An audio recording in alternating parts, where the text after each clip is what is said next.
Metro rail প্রকল্প ৬-এর আওতায় উত্তরার দিয়াবাড়ি থেকে মতিঝিল পর্যন্ত ২১ কিলোমিটার পথে এখন ট্রেন চলাচল করছে। প্রতিদিন গড়ে এই পথে ৪.৫ লাখ যাত্রী বহন করছে মেট্রো রেল।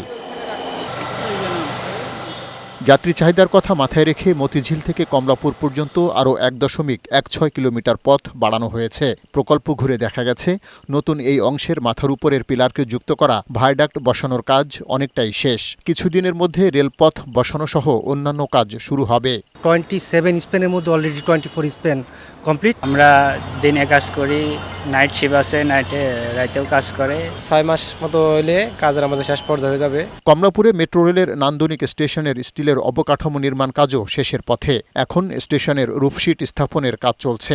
অতিরিক্ত প্রকল্প পরিচালক জানান, জানুয়ারি মাসেই এই নতুন অংশে রেলপথ বসানোর কাজ শুরু হবে। আমাদের যে আর্কিটেকচারাল এবং স্ট্রাকচার ফিনিশিং কাজগুলি সেগুলি আমরা আশা করি যে ফেব্রুয়ারির মধ্যে ইন অল রেসপেক্ট আমরা কমপ্লিট করতে পারবো ইনশাল্লাহ। আমরা জানুয়ারির শেষের দিকে আমরা রেল ট্র্যাক বসানো শুরু করবো আশা করি। দিয়াবাড়ি থেকে কমলাপুর পর্যন্ত মেট্রো রেলের পুরো অংশ চালু হলে যাত্রী সংখ্যা বৃদ্ধির পাশাপাশি আয় বাড়বে বলে জানান কর্তৃপক্ষ।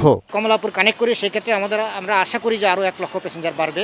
সেক্ষেত্রে আমাদের যে আরএসটিপিতে যে টার্গেট আছে 2047 সালে যে 5,60,000 প্যাসেঞ্জার, সেটা আমরা অ্যাচিভ করতে পারবো আশা করি। আরও 1 লক্ষ প্যাসেঞ্জার হয়তো বাড়বে। এই প্রকল্পে জমি অধিগ্রহণ এবং অন্যান্য খরচ কমায় 754 কোটি টাকা ব্যয় কমেছে। এটি মেট্রো রেলের 17 নম্বর অর্থাৎ সবশেষ স্টেশন, যেটি কমলাপুর রেল স্টেশনের কাছে অবস্থিত।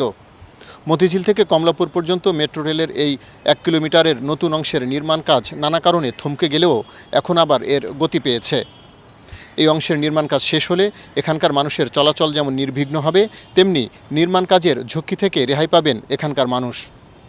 পার্থ রহমান, বৈশাখী সংবাদ, কমলাপুর, ঢাকা।